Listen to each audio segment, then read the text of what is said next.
Yeah. So, hi everybody, welcome back to Beyond the Facade. I am Doña Junta from Spot Me Chronicles, I'm Sabrina from Observing Spooks and Other Vices. Hey guys. and we're back for episode, I believe is 24. 24. Can you believe it? 24. We're still slow and steady, but I think it means more. It definitely means more. We're hanging on there. We're bringing you content that not only that we think you want to hear, but content that we want to put out. Yeah, and if you're a follower of history and the things we talk about, it might be niche and you're listening to our podcast. Thank you so much because I know that not everybody can listen to hours of podcasting. And if you do, that means you really care about the content. So thank you guys. Yes, thank you. So the last episode we did is on display. We're very proud of that at the Angels Gate Gallery in San Pedro. And it will be till about December sometime. I think around the 15th or something. I forget the date, but or early December. And it's an installation piece that we discussed the topic on abandoned institutions in LA. So the episode is already out. You could find it on all the platforms like we normally have and on YouTube. And if you want to see the actual art installation, you could go to Angels Gate Gallery in San Pedro. They have various hours and check that out in person. Yeah, definitely check it out. It's a labor of love, especially on Doña Junta's part. And it would mean a great deal if you go check it out. And there's some other great artists there as well. Yeah, absolutely. A lot of, good friends. So we we kind of been busy with so many things. There's just been a lot going on to be able to get ourselves together to meet. We still are not going to give it up. It's just Never giving trying up. to trying to arrange our schedules, and then we do eventually want to go out and explore and record. That's still going to happen.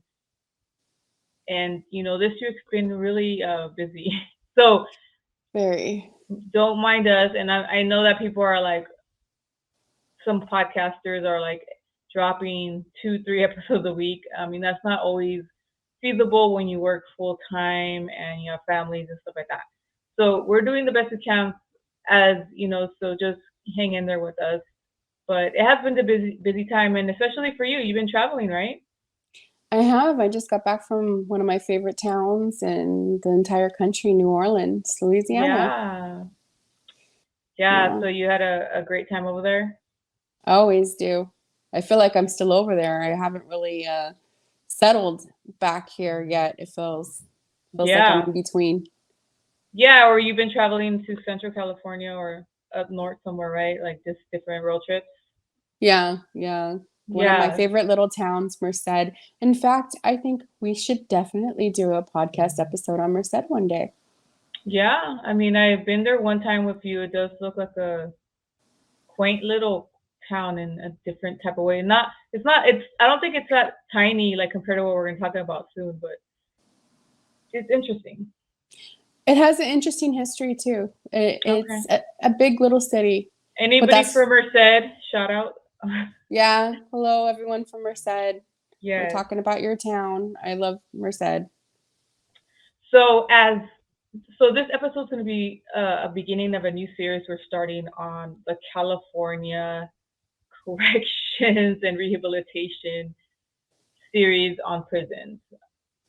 Dun So dun dun. yeah, and it's not unlikely that we talk about this. I mean, I know lately we've been the theme has been going towards institutions, but and this is not necessarily with LA, but I have always kind of peeked into that world of prisons.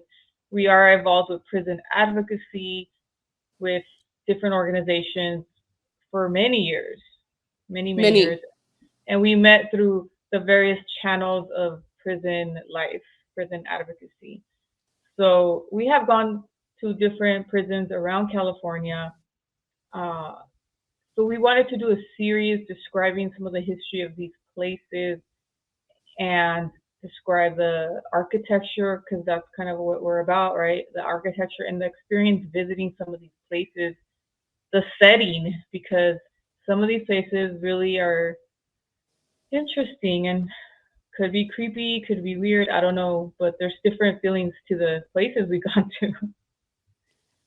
Being as a person who's system impacted, my father was incarcerated throughout my childhood while he was alive, and seeing prisons and being at them is an interesting culture within itself. And we thought, since we talk about this things in this nature, it just seems like the next thing to discuss. Yes.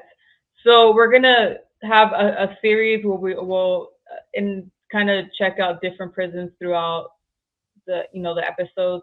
We've done a few of the juvenile ones, obviously, with the last episode. We've done Preston. Those are still prisons. They're juvenile prisons, but now we're gonna look into some of the adult ones that we actually gone into, at least as a visitor.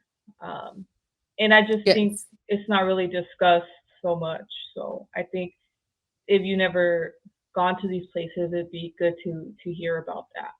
And if you have, then you guys know how it is. exactly. So CDCR, it's so California Department of Corrections and Rehabilitation, as they say. We always make fun of that part because it's not always rehabilitation.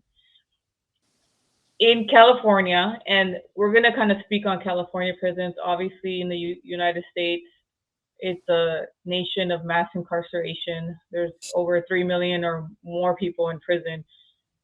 It's changing now, but there's still a lot of people in prison. It's got a And long ways to go. yes, so California was notorious for having an overpopulation of prisoners. It's been inflated for many, many decades, and it's had a lot of controversy. Now, again, people are looking into this and seeing it's and there's change happening. But we're not going to really look into that. But there has been change happening. But we kind of want to describe in California. There's 34 prisons. There's been about maybe two or three that are inactive now. One of them is DVI, Dual Vocational Institution. It's an older one. There's a couple other like fire camps that are inactivated, and they're talking about closing more. It takes a kind of a while for that, but that's what they're saying. And there is about three women's prisons, around three or four. I think so. Yeah. There's CIW, which is one of the more known ones, California Institute for Women. I think it's in Corona, but there's a connection to what we're going to talk about. So today we're going to talk about two prisons, which is California Institute Tehachapi, so CCI, California Correctional Institute, I'm sorry, CCI, that's the acronym, and COR Corcoran State Prison. There's Dun two dun Corcorans. dun. Yes, there's old Corcoran and new Corcoran. We're not talking about new one, we're talking about the old Corcoran. So two different prisons, very contrasting. We're going to talk about why, but we're going to talk about these two today, and just because they have a very interesting feel to them. Yes, and the most important part for you guys to understand is we've been to both places and the surrounding area. So this is firsthand accounts beyond the facade. So the first one is going to be Tehachapi. It's we call it Tehachapi, but it's California Correctional Institute (CCI), but we just call it Tehachapi, named after the town of Tehachapi. And I found some interesting information I did want to bring up about the town. So Tehachapi means hard to climb because it's in the Tehachapi Mountains, and it's 3,970 feet above sea level, which is weird. I guess it's really high. It's really high, yeah. Yeah. But it just, the levels are weird when you're I thinking guess about that. I don't want to go too off topic, but like when you go to Death Valley, it's below and it's hard to imagine, but geologically, it's just that way. Yes, I know it's hard to imagine. And it's near the San Joaquin and Mojave Desert area. And I did want to bring up the Native American people that did come from the land, because before the town that is now, it used to be a native, and it's the Nuwu or Nuo people, Nuwa. Nuwa Nuwa. people. Yeah, they were, I think the Yokuts called them Kawaasu, Yes, or they're also known as Paiute. yes. So their So native homeland was the Tehachapi Valley for thousands of years, longer than we've been there. way longer. So we are always on native land. Yeah, we can't forget that. So a lot of these places, we gotta have remembrance, because they were there.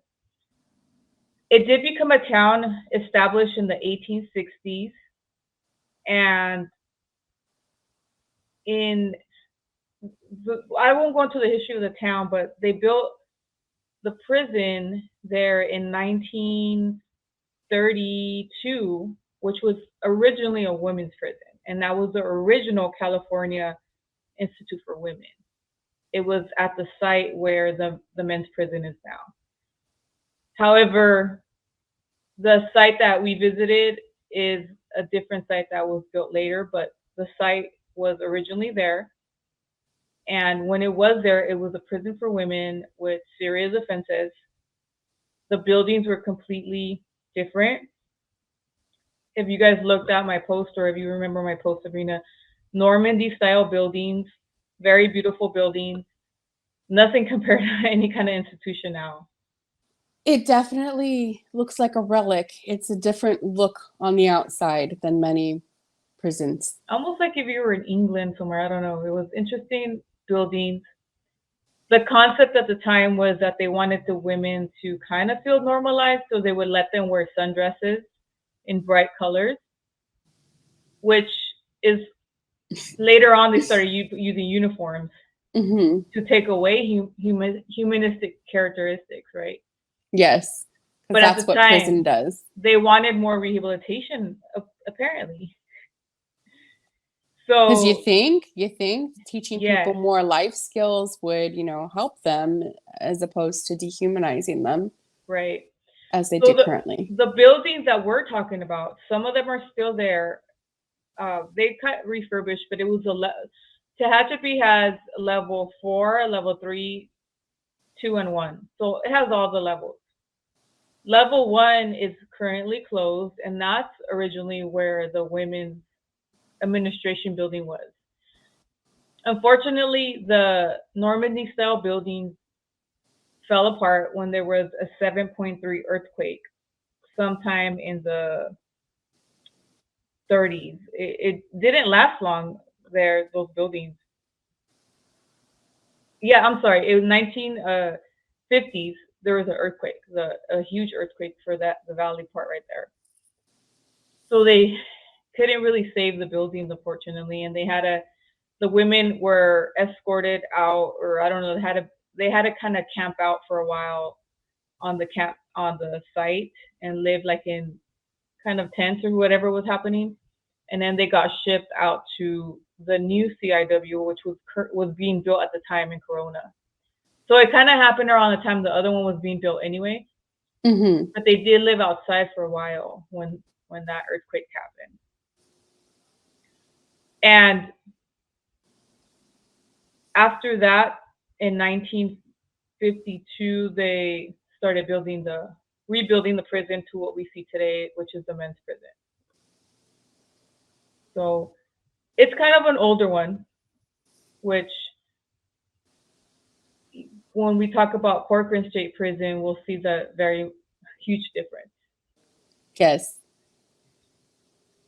So, why this topic came? I mean, obviously we've been in prison advocacy forever, but it came about when we learned that there was a woman there during the 30s named Louise P, a famous or infamous serial killer woman that was at Tehachapi in the 30s. And when I heard she was there, it was kind of odd. Like, oh, she was there serving time because we had been there. And I know we've probably Yes. been to different places, but I don't know. It felt weird. I think it's because it's starkly a men's prison at this point. And it's hard to imagine this infamous serial killer that you kind of, I don't want to say took a liking to, but found interest in her because she's buried at one of our favorite Victorian cemeteries. And Yes. because of that, we took a liking to her story, kind of just out of interest. And to find out, fast forward and find out months later, that she was once housed in Tehachapi or CCI, and it used to be a women's prison. It's kind of it's wild. Yeah, I never knew it was a women's prison the whole time we had gone there. I never knew. I They don't never mention knew. it. Yeah. Yeah. And Louise P. being buried there, I only found out because I did hear a podcast, which if you want to know all about Louise P., listen to the podcast called LA Not So Confidential. And it's by two, I believe, psychologists that do like a true crime podcast. So they mentioned that. Let's talk a little bit about Louise P. Why was she in prison? Thank you. So Louise P. was originally from Louisiana. She was from Bienville. I don't know if I'm saying that right. Bienville. Yeah, Bienville. Bienville, wherever that's at. And she came from a well-off family, but somehow she kind of went wayward. You know, she might have had some antisocial or some kind of issues going on. Anyhow, they call her kind of a black widow because a lot of her husbands. She did get convicted of murder, I think, 3 times, which is a lot. It's a lot She, for especially a woman. yeah, the first person she killed was Jacob Denton in 1920, and she did about 18 years, and that's when she was at Tehachapi. She got paroled, and in 1945, she had a second murder, and then I believe a third. She got caught up after, and then got sent to San Quentin to the gas chamber. She was the second woman to be executed in the gas chamber. But somehow she always met men, and they loved her charm, and she got men, and they they either killed themselves for some reason because they she cheated on them, or they found her cheating, or they kind of had like freak accidents. It's weird. So she had Definitely a kind of black widow. yeah, she had a very Black Widow mystique, and she was very manipulative. So we're not condoning her behavior, but it was Not at a all. very interesting crime from the early 1930s, and her being there. And when she was there, it's funny because they said when she was there, she was a model prisoner. She was a dental assistant there. She worked in the flower garden, and she also wrote in the newspaper. Wow. She seemed pretty productive when you take the male gaze out of it. I hate to say that, but it's interesting. I think what we find interesting is because you don't hear much about women um, Mhm. murderesses or murderers. Women, not that women don't commit crime, but it's a lot different based on what we see now. And for such a long time ago in that era, especially like a Black Widow like crimes. It's just kind of an interesting, mysterious kind of Yes. story, if you will. And we did, I don't want to say find a liking, but we found it interesting, especially when studying on the Rosedale Angeles Cemetery. And tell them about her gravesite, which was kind of not there. It's I don't remember because I don't remember much in life because I can't retain any information. But her gravesite's hidden and it's unmarked, Yes. correct? Uh-huh. Yeah, It's and unmarked. we have a whereabout of an idea of where it's located, but it's really complicated because it's unmarked. So we just don't know. Yes. And I can't take credit for finding that she was there. It was one of the YouTubers called Grave Explorations. He did a good job at letting us know that she was buried there. And he actually went to kind of the site where she was at. And she's like on a corner of the cemetery that's like kind of brownish. Like Hmm. there's not, I mean, the cemetery is kind of brownish all around, but it's kind of discarded that area. And it's unmarked. I guess the people at the in the office do have like an idea where. Hmm. but it's still kind of hard to really say, okay, here, because it's unmarked. Exactly. And we didn't find her that I recall, did we? No, we just looked at the direction of where she was at. Yeah, yeah. So it's still a mystery. It's still one of those kind of it's an interesting breed. It's full of mystique in the 1930s and a women murder. Yeah, and Anyway, I was thinking like once we learn about more women, maybe just bring them up in different episodes. I mean, they're obviously only in certain prisons, but I just thought you're right. Like I used to think women of the turn of the century were goody two shoes or innocent, and they're just like us, right? Just like the they're men. But we used to always think that like they're good. I think I used to think that when I was younger, having an affinity for the Victorian era and for the Edwardian era and the stories really changed my mind growing up because obviously, if we talk about class and race, there's all different kinds of stories where women like you and I would not be allowed to be goody two shoes because we'd be working our asses off for nothing. And we would be second class citizens, if we were in that time. But when you're a kid and you see these older people and you see all these period dramas, you don't think them, you think them as proper. You think them like they didn't do stuff back then. Oh my gosh, a woman do something like that, it's unheard of. Where it is still something that didn't happen often. It was definitely not unheard of, and people just are people. And crime, and mental health was still a thing back then, even though it wasn't a thing Yeah, no. So that's recognized. exactly. So doing this whole research and podcast made me realize, okay, these people we're all the same. Nobody's so goody two shoe. Exactly. But the second part to this, and we're gonna go back and forth on both these places, is talking about Corcoran State Prison and in Corcoran, California, which and I'll bring a few statistics about the area. It's Yes, please. in Kings County, and the actual prison was built in 1988, so very much newer than Tehachapi. Much more new. The 30s compared to 1988, and there was a 50-year reason. difference, Yeah, and there's a reason why the 80s and 90s there's more prisons, which we'll bring up. of course. Um, it's Did you get the chance to look at the native history of Corcoran? I did. I did. Yeah. In that area, that location of the Joaquin Valley, you have the Yokuts and the Tachi indigenous tribes that were there. Okay. And um, reminder every time I say it, we are on native land and we are on stolen land. Yeah, so that's a whole different group of people that are in this area. And just to kind of paint a picture, I believe Corcoran and Tehachapi is like maybe an hour and a half away from each other. Because I know from Bakersfield to Tehachapi is maybe 45 minutes, and then from Bakersfield to Corcoran is like maybe another 45 or an hour around there. I don't think I've ever did the drive to one another. And not to go off track, but the locations are stark differences of each other. So you definitely have to travel for the very least an hour to have such different terrain and scenery. Like it's completely different Mm-hmm. from one of another. Yes. So Corcoran was founded by Hobart Johnston Whitley.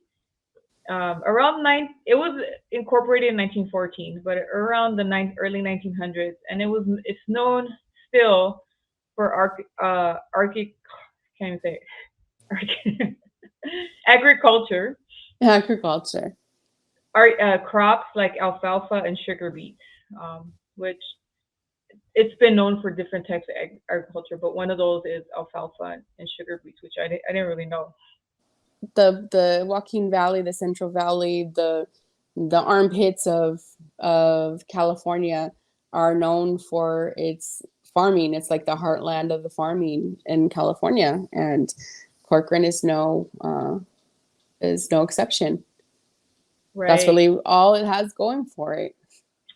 The it's funny because I think in Corcoran and probably Tehachapi too, but in Corcoran I always heard they in their census they count the prisoners as people that live in Corcoran. So there's like 9,592 people counted in Corcoran, but most of them are in the prison.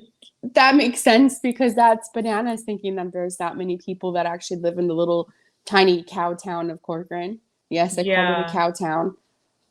It looks a So, little bit different. I was there like maybe earlier in this year because I stopped at one of my favorite places along that way, what you're Allensworth. bringing up, yep.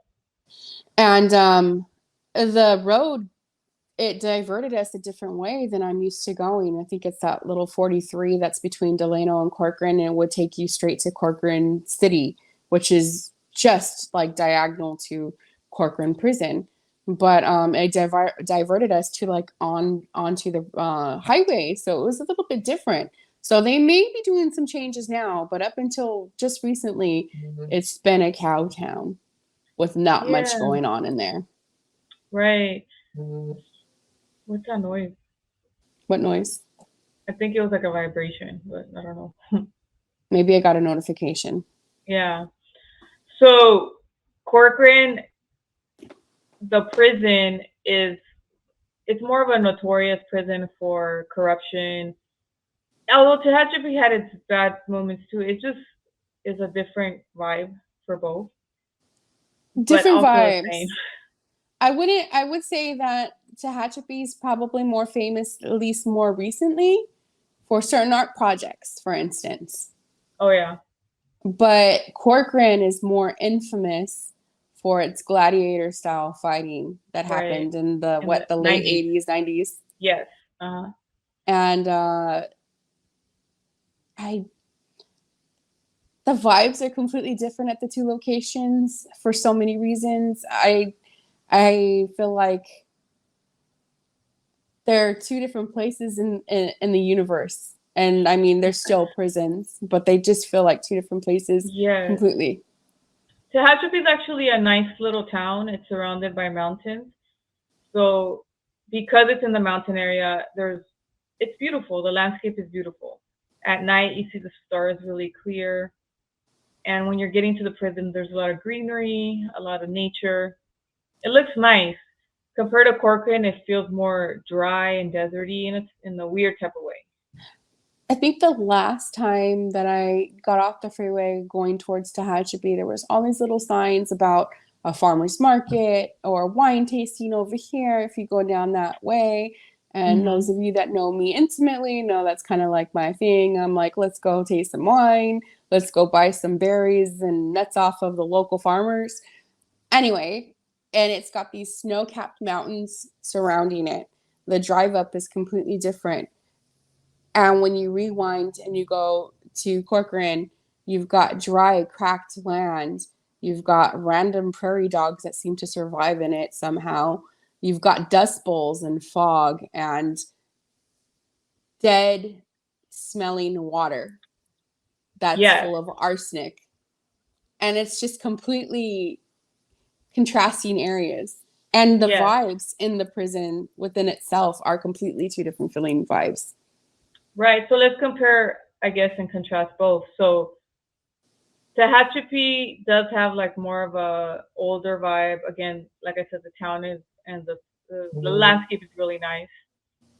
Uh, the prison itself, the level 4 that we went to, it does kind of have the same institutional feel, but some things are a little bit different. So let's kind of walk you guys through the processing of getting into Tehachapi. So if you're coming from LA, you're taking the 405 north to the 5 north to the Palmdale Freeway, which is The going towards 14? the 14 going towards Yeah. Lancaster. Yeah. So from the 14, you're gonna hit. You could take some side roads that go to Tehachapi, which have like windmills along the road, or hit the 14 to I forget the other one, which is by Mojave Desert, and they all hit Tehachapi. It's about a 2-hour drive around there. If you I'd say drive that's fast, accurate. Yeah. if you drive fast, an hour 45 or something. depends on what time you get out of LA off the 405. The 405 is always the hardest part. Yeah.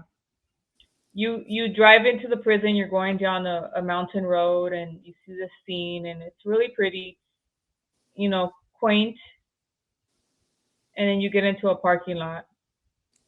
Almost, I think my husband said that the look of it, that, from when looking at it, like if you're looking at it, it looks like a national park driving in. Yeah, that's a good way to look at it. Yeah.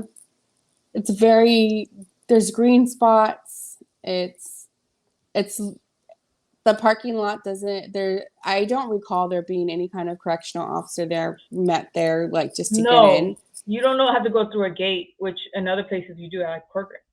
Yeah, exactly. And yeah, parking was simple, and I recall putting on makeup and being able just to walk freely without any kind of hassle or stress or watchful eye, like making me feel like I needed to hurry up. Right. And they call it the town of 5 seasons because it does go through all the 5 seasons. In the winter, it does snow. It is very cold right now. Summer, very hot. So it does go through all the seasons, interestingly. So once you get in the parking lot, I mean, as far as the process to make an appointment to visit, you have to have an appointment or you could do a walk-in. COVID changed a lot of things. So generally speaking, you go through a front area, processing area. You do the protocol and the rules that the prison requires, like the dress code, and make sure you're allowed to go in, the basic. If you never visited a prison, then, you have to be approved a visitor, which means that you applied for it before and you're approved your background and appointments and whatnot, which again, a lot of things have changed in the last couple years, right? With making appointments, but yeah. For our story, from our standpoint, once you get in there, are we going to walk them through the process about actually getting processed through in prison, or is that necessary? Just to kind of see, because we're going to see let them know how that visit room is. Well, for processing, it was always very simple there. But just think about when you go to the airport, for those of you who've been on a plane. You go in, you take all your belongings off, anything that's metal needs to come off, your shoes come off, and you walk through a metal detector. And that's basically it. And as long as you don't have anything on you and you're able to get in, you go in. Once you go in, you're in a whole nother room. And it's like a waiting room, 2 waiting rooms. And you wait on standby for this van in a shuttle to come shuttle your ass down a long ass road into a visiting room. Excuse me. So most prisons have either you're walking to the visit room or you're getting shuttled or a tram. In this case, it's a bus or a shuttle bus. A shuttle bus. Look at a shuttle bus. They have like a old school bus type of thing, and then a shuttle, a smaller one. And they go up As many of you guys can go in there in these tiny ass seats. Yeah. And I remember the correctional officer driving like a maniac. Yes. And each building is separate. Like it's not a huge building so each area you got to get shuttled to the level 2, the 1, the 4, the 3. You can't walk to these buildings at all. In some places you can, but not here. So you get shuttled, you get off, and you want to describe how it was the level 4 visit area or before you describe that, I wanted to also describe driving there in this crazed correctional officer's shuttle bus. You see remnants of old buildings that look pretty creepy, like skeletons of stuff. And I don't know if they're in use or maybe they're storage or maybe they're nothing at this point, but you see buildings scattered throughout here and there. So it's kind of a trip to see it. I think it's significant because it's one of the only prisons that I've seen it look like this. Most of them look very similar. This one does not. It looks a lot different than a lot of the other prisons. And it's funny. Oh, go ahead. Sorry. Oh, no. Go ahead. Go ahead. I'll add on to after. Okay. And uh, we finally get there by the mad race driver of a correctional officer. You know, we get there, we get in, and then that's a whole nother process you have to go to, usually a podium. This one's not a podium. You go to a window, and once you go to the window and you give your little pass, then you have the Oh, but option. wait. First, there's on the top part, Yeah, and that then you part. go down to a podium. Go down to a Well, window. it's like you have to go doubly. It's hard to, well, you have to go into the window before you can even go to the podium.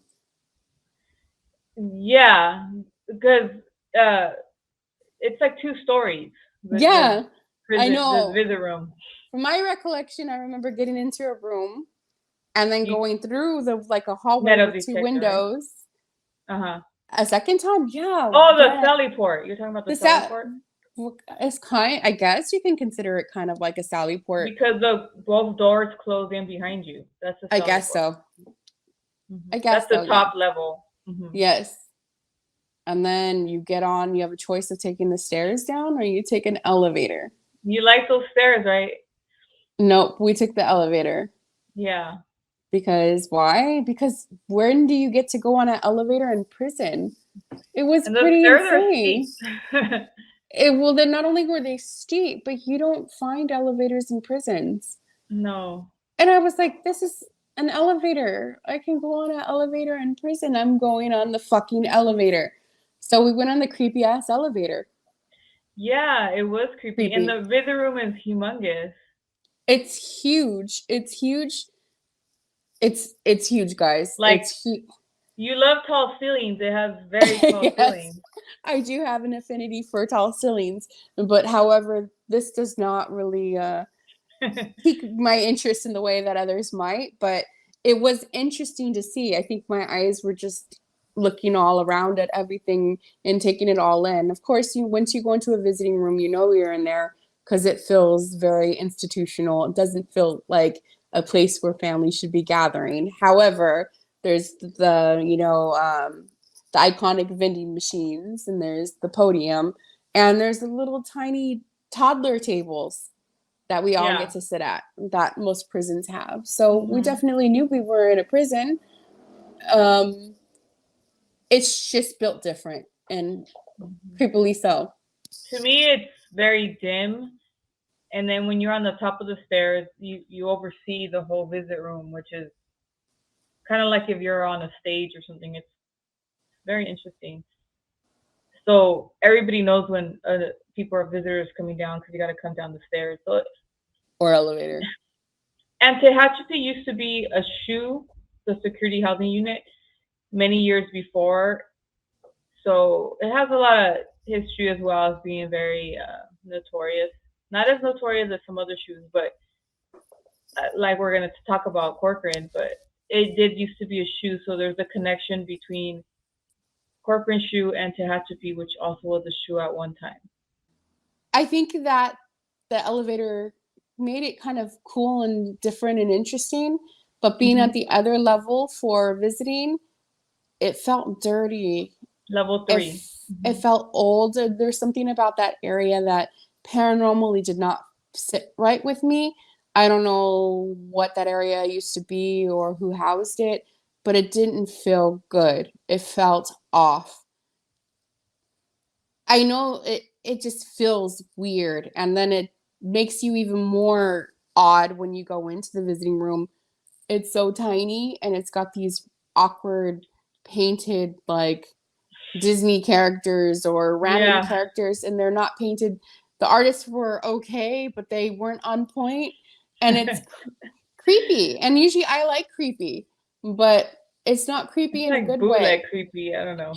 And you'll see if you go to institutions, which I've been to many investigating and as a visitor throughout the years, you'll see lots of institutions, especially with young kids, have art up that looks a specific way. And this is no exception to this visiting room. It just has that institutional feel. Like this person is a budding artist, but they're being stifled due to being incarceration. Kind of like that. Like they Yeah. don't. Can you hear me? Sorry. Yeah, I heard a bang outside, so sorry. It's okay. So, it feels institutional. It feels like institutional artwork. Yeah, it's just I think I like the level 4 better. Like you said, the level 3 was a little weird. But overall, the town is fine. It feels lonely. Like the area feels lonely, and I know people are. It didn't feel as maybe prison like crowded or like some other places have been. I don't know. It's a lonely vibe for me. The parking lot, the getting to the room, the building, It, and learning about where it's at. It feels just lonely for some reason. I think back on it now, and I don't want to sound cliche, but it feels kind of like a cemetery. It feels like it was once living that area, not the town, but like I'm talking about the prison grounds, because it seems very lonely and quiet, like Hmm. as if something was there and now it's a resting place for something that's no longer there. And oddly enough, why don't you tell them, Doña Junta, what is there at Tehachapi at Oh CCI? yeah, one of the officers did tell me that there is a cemetery that's still there behind that level 1 where the women's prison administration building was at. There is still a cemetery there from the 1930s and 40s with probably some grave markers or maybe unmarked. Not sure the details, but it's still there, which is now it's very abandoned because the level 1 is abandoned. It would be great to see it, but these Yeah, places are inaccessible. I don't really know how we would ever go and see that, or maybe if some producer out there is listening, you guys call me. We'll investigate. We'll paranormal investigate, and I'm bringing Doña Junta. She's my historian, and we will research. Thank you in Yeah, that's a advance. good idea. Paranormal investigation on that level 1. They It would it really def probably hear some stuff. it feels it. You feel it. Not so much driving up. When I think back under the drive up to that prison, it is lonely, but so much when you're inside the prison, going from the main processing center to your visiting center in that long bus drive, you just see it and you feel it. You definitely feel the paranormal vibes. It's Yes. strong. Mhm. And just the fact that again, going back to the women, it was a women's prison. I like that. But and it is a 270 level design, so it's not a 180. A 180 is a higher security prison. So you guys could kind of look it up to see what that is.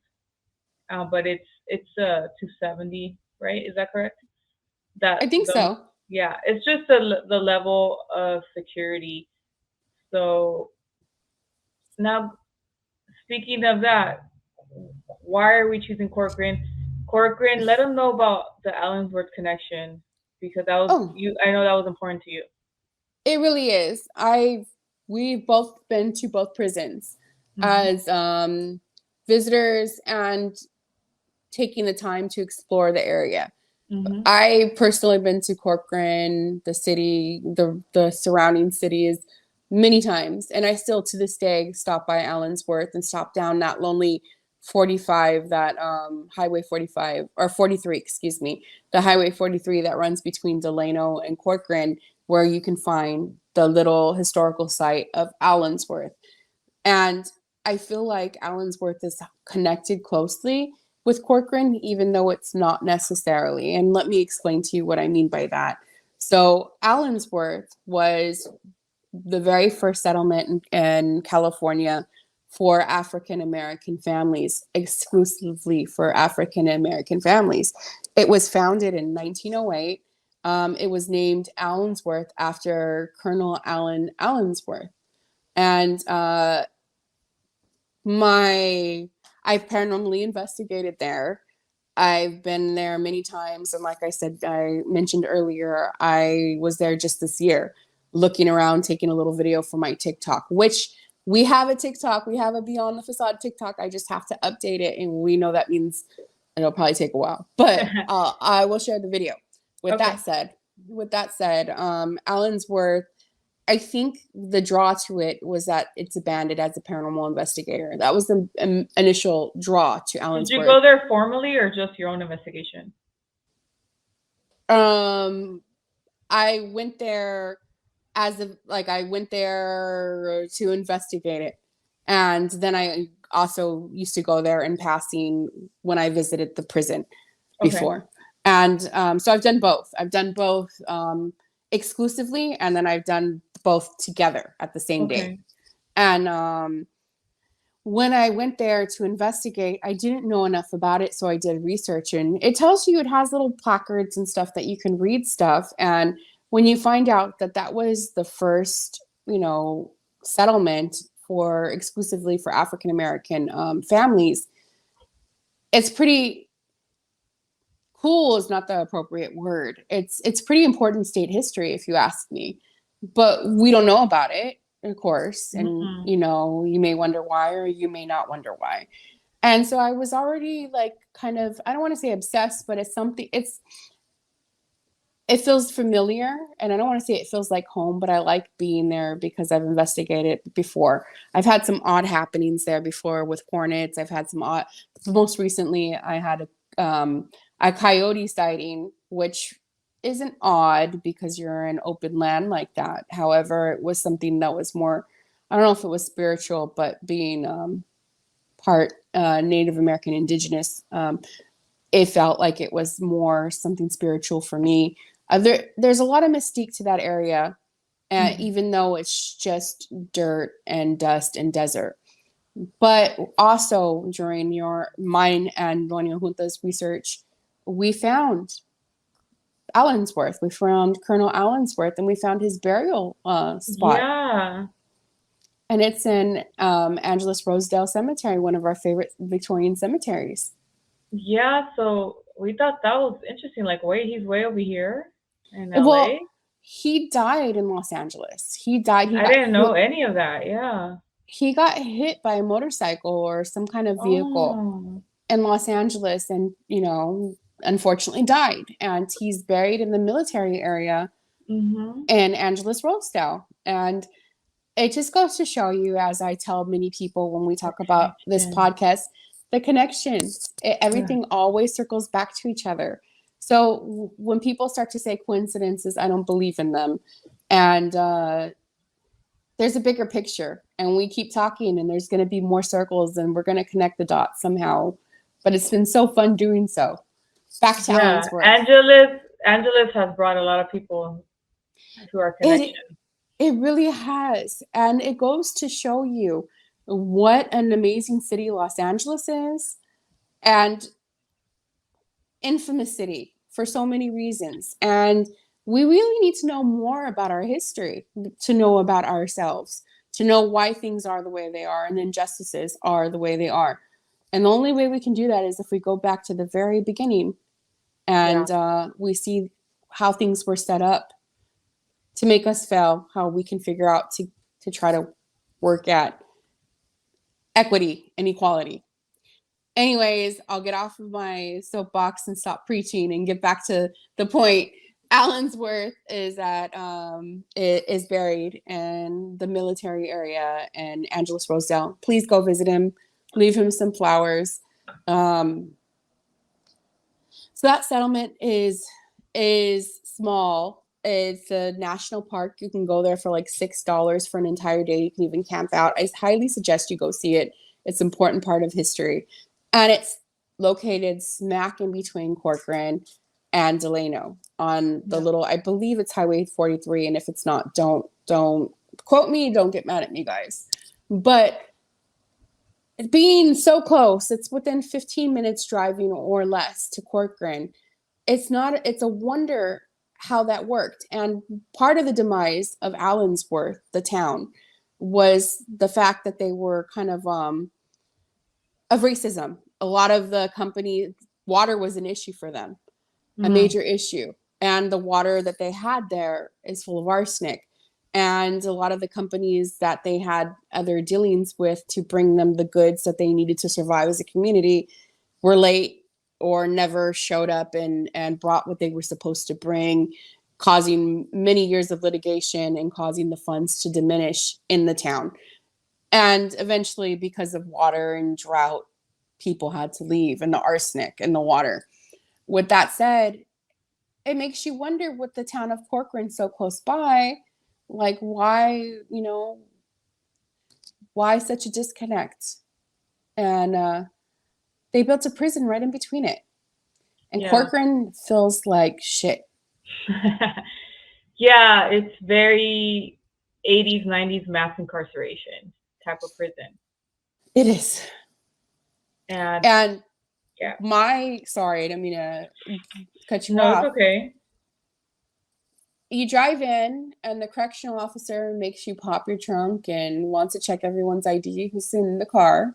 And what I remember is getting there, parking, and all you hear is gunshots. Now, don't worry, it's not the inmates, the incarcerated people. They're practicing or something, but you can hear them so clearly. And it reminds you of where you're at.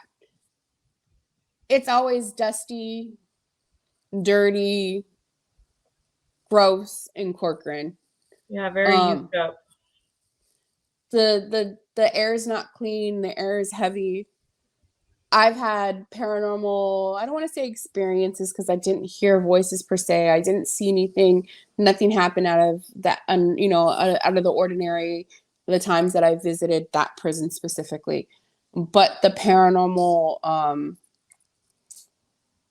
the connotations of the things that happen there, and or just the fact, the vibe is so heavy there paranormally. Yeah. It's one of the heaviest vibes I get from any of the prisons that I've ever visited.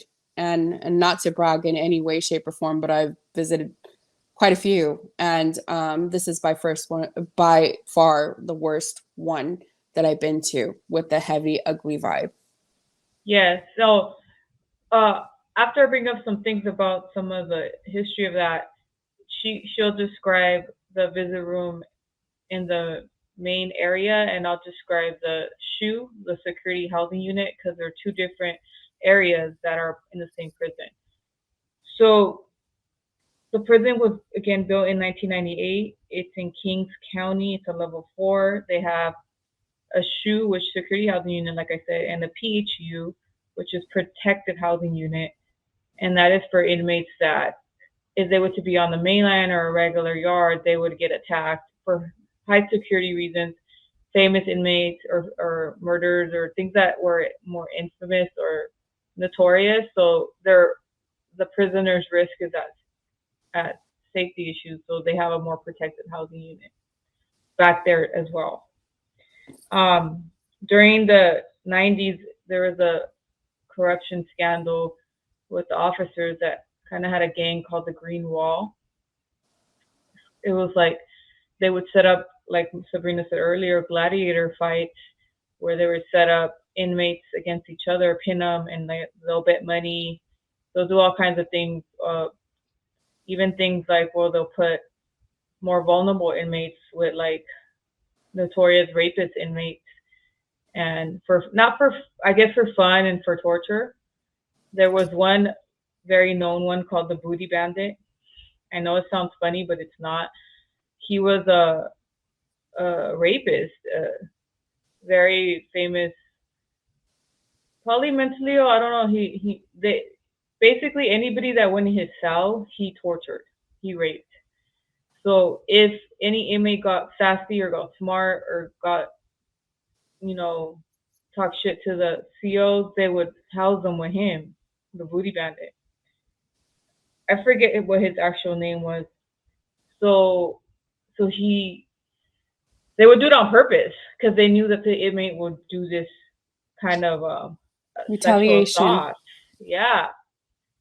And it's not funny, these men that would be put in there would get messed up. And finally, I think a big lawsuit happened, and they ended up, that guy, the Booty Bandit, whatever, he ended up getting sent to San Quentin. I don't think death row or anything, but he got obviously his repercussions. But they found out that the COs had a connection to this. They had their own gang, the Gladiator School or Gladiator Wars, the Green Wall Gang, starting from the 80s and 90s. Um, so that the reason it's just the different type of vibe than Tehachapi, and for many reasons. One is these type of scandals that would happen. Also, the security housing unit was famous because there's famous inmates in there. Like one of them, Charles Manson, was there. He lived there from 1989 to 2017 when he died. That was a long time. And other very famous inmates Yeah. or We have infamous for their crime. a funny story about Charles Manson, don't we? Yeah. Old Charlie. And I read that Joe Morgan was there in '93. He died. He's also a notorious leader. You guys could look that up. And many, many others. So the prison doesn't have a greatest reputation as far as that. But I guess we could start with you describe the regular visitor room, and then we'll go into the shoe and describe maybe the Manson issue or story. Um, if you've been inside a prison in a visiting room, they're pretty much all the same or very similar. You're going to find a big, large room with like a main podium where the correctional officers sit and they watch video because you're being recorded and while you're at visit. So there's a podium, there's usually concrete walls that are painted, there's usually vending machines, there's tables, and there's sometimes a play area for kids. I can't recall because it's been a long time since I've been there. Like But 10 years? maybe not 10 years, but maybe like 7 or 8. Okay. I don't know. I'd have to think about it. It's been a while though. And it's got many vending machines, at least how I remember. They're more towards the back with the microwaves. I wouldn't say that the visiting room is so much more significant than, say, Tehachapi or any other prison that we may or may not talk about during our series. But the feeling that I used to get when I walked through the Sally Port and just the process of going through from the Sally Port, you walk in Corcoran, by the way, guys. You don't get like a transportation to. Yeah. So you're walking through and you're essentially in prison, and you might see nurses or other correctional officers walking as well. You can see incarcerated individuals sometimes from afar. You could see their buildings, and they're not up close. You can't touch anyone. No one's close to you, but you definitely have the feeling that you are incarcerated, or you're incarcerated, that you are inside a prison. And when you get there, it's just, I can't express to you how the wind is just stale and the air is not. Are we still on? Okay, there. Okay. Sorry. Oh no, it's okay. I just wanted to make sure. So the wind is kind of stale, the air is stale. And the vibe, and it's just heavy. It's heavy and it feels menacing. What color is the visit room? I can't recall. I want to say, I feel like it's stuck in like some sort of proverbial 70s with like browns and oranges colors. And they always have those weird plastic chairs or those like iron chairs with like the orange or like pale green vinyl on them. Mm-hmm. With the tiny little toddler tables. The way it looks is not as significant as the way it feels. It's just a heavy place, and I always used to get the chills, like kind of like a weird vibe going in. And to go through the processing center, the same thing. If I recall correctly, about 7-8 years ago, they had like leather couches you'd sit on and wait.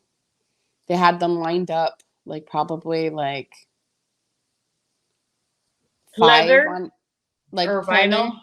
Vinyl couches that were designed for people to sit on while they're waiting to be processed. And the correctional officers at every prison are going to be different, and anytime that they change and new correctional officers become visiting officers, it's always going to change. But I recall the visiting correctional officers at Corcoran to be quite mean, and it was always a pretty negative experience in general.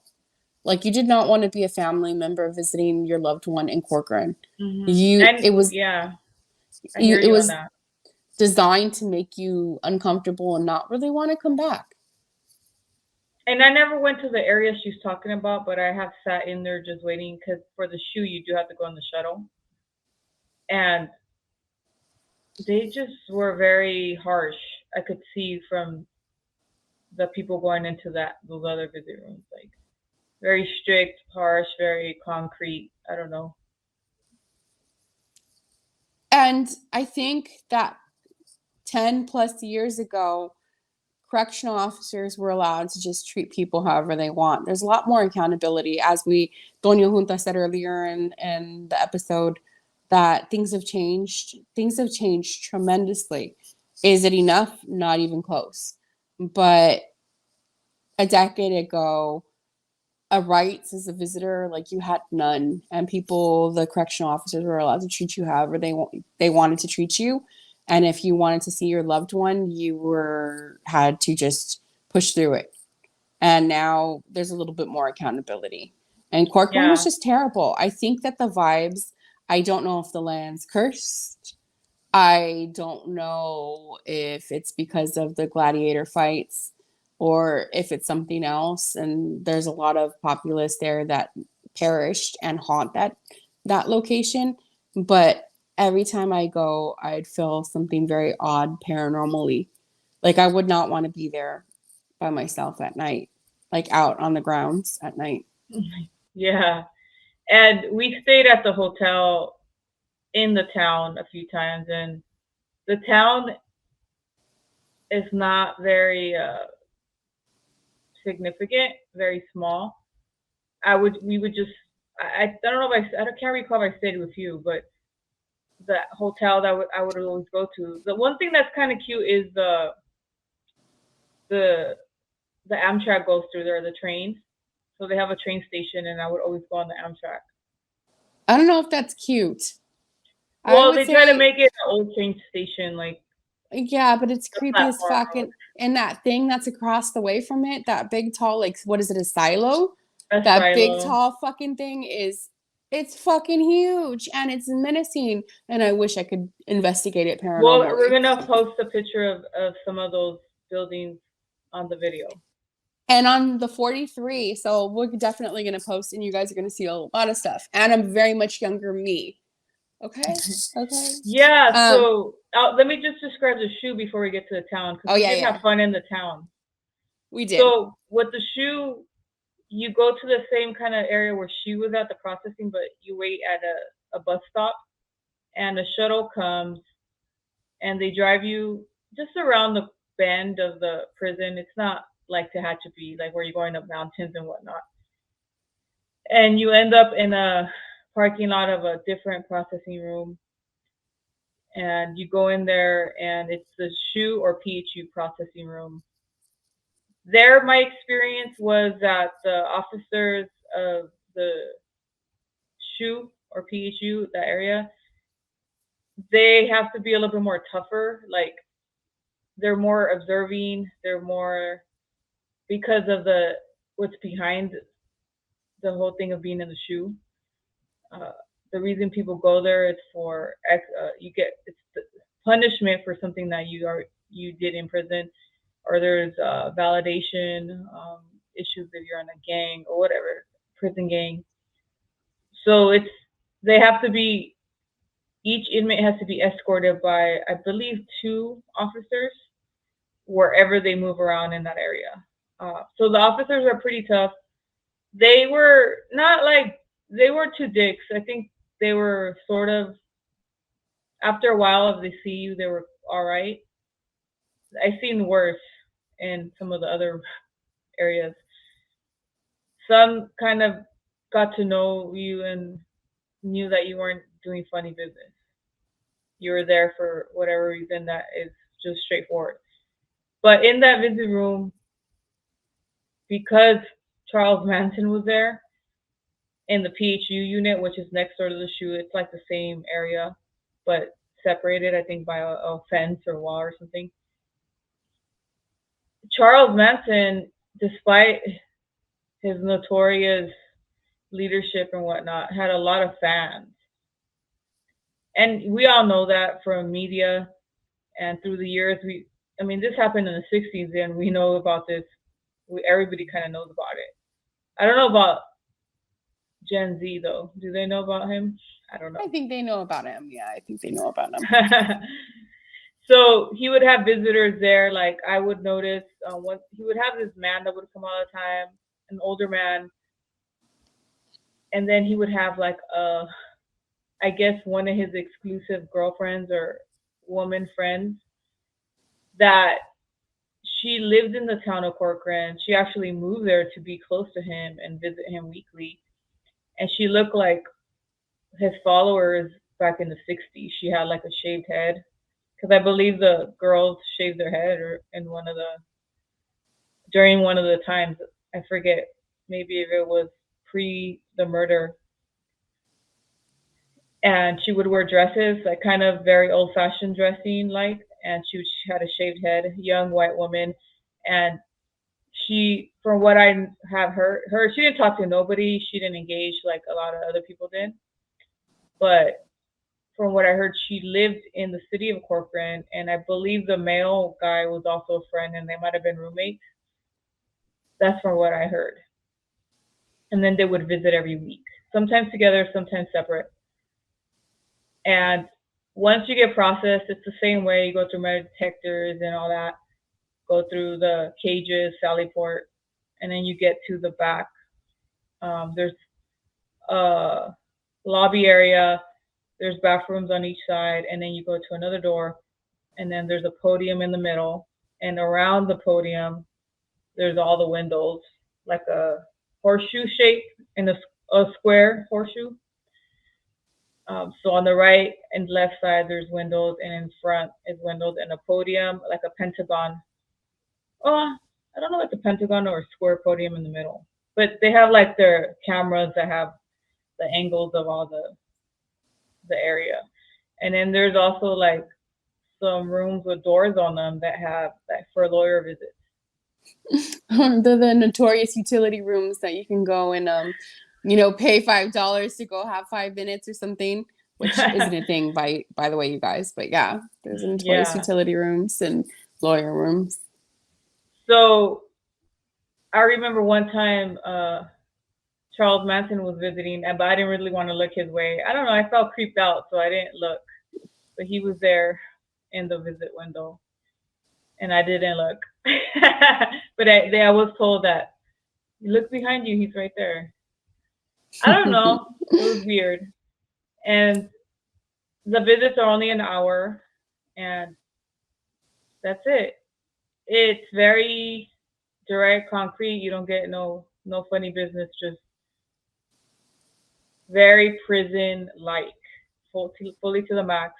I think it's like beige color, maybe green doors and like the green window. You know that industrial green color? Like it's not even olive green. It's like a it's not an olive green because you like olive green.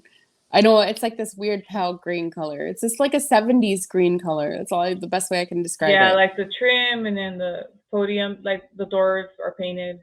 I think either green or orange. I can't think of what. Yes, right? Green, brown, or orange, it would seem. And it was only an hour, and then you go back the same way, get on the shuttle, go back to get dropped off in the parking lot. So, very institution. That's it. Very cutthroat. And I don't know if you remember from what you were told, was there a lot of programs or positive programming in that yard? Not really, and I feel like the list was so long to even get a job or to go into the programs. It's not the same as it is now. Like now, there's a lot more options and programs. Specifically, if you go to like a prison that has a lot of programs, because I don't know if you know this, folks, but certain prisons are known for programming because it goes based on like what the warden it wants, and some prisons do not have as much programming. And now things are a lot better. However, back then, I don't recall Corcoran being known for its programs. In fact, it was just kind of like one of the throwaway prisons for incarcerated people, I feel. Excuse me, I'm over here burping. So we have about 10 minutes that we should now wrap it up. Okay. But I did want to bring up the exploration around Corcoran. Yes. Or do you have something else about the prison? Oh, I just wanted to mention to you guys that one of our friend Wayne, who's Wayne, who comes on and on he and off edits, and does, helps us edit, and he helps us do our editing. Been a good friend with him for many years. He's also used to come and investigate with us. Like he used to do the drive with us because we do exploring sometimes before or after. And I remember him, he's a little bit older than us, and he remembers more about Charles Manson than we did. Although I always remember knowing, but I did have to research more into what happened because this happened before I was born, obviously. He knew a little bit more than us.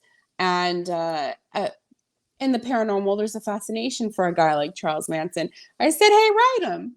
And my friend Wayne decided to write him. He wrote him a letter. I told him send him a book of stamps and a self-addressed envelope. And he did. And we were hoping that Charles Manson, and I think my friend Wayne is a documentarian, so he's made a couple of paranormal documentaries. And that's how he approached the letter, was like, hey, Charles Manson, I want to see if I can interview you, blah, blah, blah, blah, blah, etc., etc. And we waited, and finally, Wayne got a response, and the response was no response. It was what he sent, return to sender style. And it's hilarious. So it's our like 5-second story of Charles Manson. And in the paranormal, if you know my friend Wayne or myself, we have connections. And I don't want to say I personally have a connection, but we know someone who owns a house that was basically directly located by where the murder of Sharon Tate happened at, in that area. And so this was, for lack of a better word, right up our alley. If Charles Manson had answered my friend Wayne's letter, it would have been pretty interesting to see what would have happened. But sadly, no.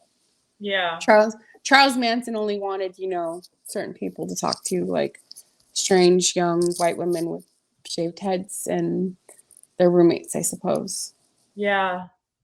So the town, we have, I like some of the buildings. You said that it looks very apocalyptic, some parts of it.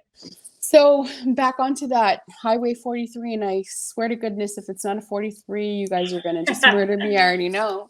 But between the city of Delano, the prison, so Delano has 2 prisons, North Kern Valley and Kern Valley State Prison.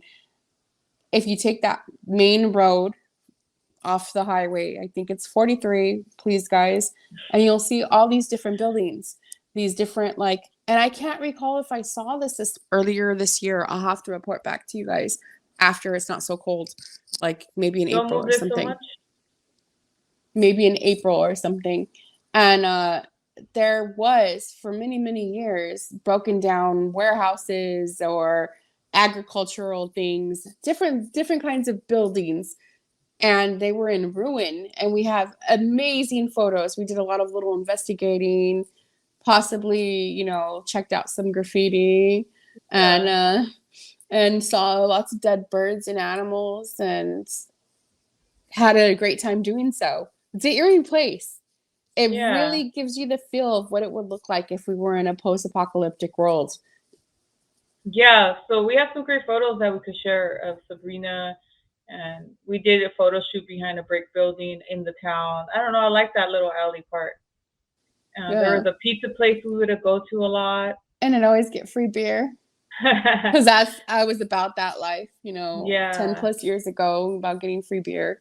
I had a few friends that lived there. It was, I don't know, but I'd gone to a few festivals in the town, and there was like a area with a row of a bunch of abandoned houses, which, Maybe it's different now, but there's a lot of abandoned stuff, which is I good had for people that like to explore. I had a friend that lived there, and she had a 3-bedroom house and a big pool in the backyard, and it was lovely. It was like any other house anywhere, except that it was devastatingly hot during the summertime, and hence the pool. But beyond that, I remember having good tortas there. I remember having tacos. I remember the little, so like the food was okay. And I remember there's a casino not too far away, or Hanford, going to Hanford, going to Tulare, and going on to all the Tulare, yeah, little neighboring cities and having food, or because Corcoran's just really slow paced and hasn't caught up with the times and is very tiny. And those are much more larger cities with more going on.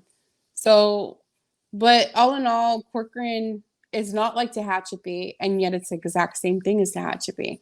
yeah. And they're not even that far away from each other.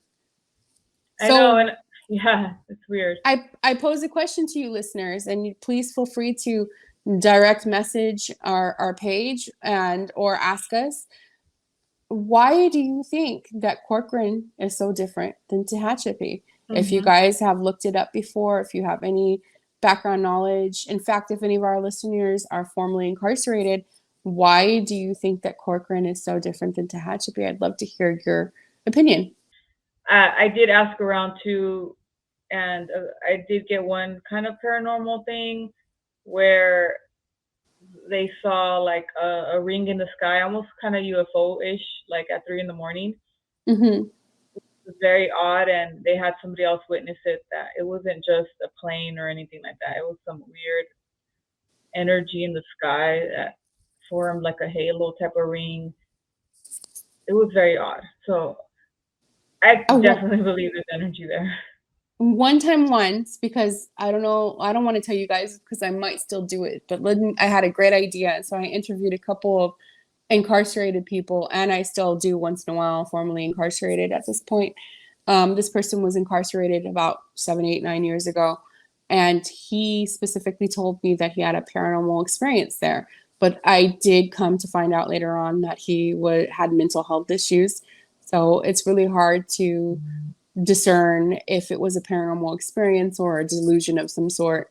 He said that there was a shadow that came into him, and that ended up being some sort of an angel. And it was interesting though, especially at the Yeah, time. I was very interested until I found out later on that he had mental health issues, because just not sure. I don't want to, yeah, chop it up to assume. paranormal. But I would not be surprised because that place is so damn heavy, like paranormally. Yeah, and I think because it's the elevation, also the energy levels of it, I felt, you could feel the elevation difference. That's the Yeah. energy right there. So Oh, there's so just much to of let that. you guys know, when I was talking about the guy with the mental health problem, that was at Corcoran. Oh, okay, got it. Sorry about that, but Tehachapi, I have never spoke with anyone that has given me any stories about anything paranormal happening in Tehachapi. Tehachapi, it definitely feels old, but it feels like it's benign, the paranormal activity. In Corcoran, it feels like it's angry. Yeah, that's a good way to describe it. Yeah. So, and Wayne also enjoyed going there and taking photos and exploring. I want to go back, like now, like 10 years later, to some of these Yes. places, And just try to because recreate some photos. our perspective from 10 years ago was different than now. So different, right? So We different. weren't researching, we weren't really doing none of this. So 10 years makes a difference on our eye or perspective. So maybe that's something that we do have to plan on doing, because we do want to go back to Preston and other places like that. Yes, So just definitely. keep an eye out. Yeah, So and I yeah, highly suggest you guys go to Allensworth. And yeah, before we wrap it up, I just also wanted you to take a highlight Tehachapi. Because recently, what year could you tell me, Doña Junta? You would know specifically what year JR, the French artist, did an art installation inside Tehachapi. that was 2019.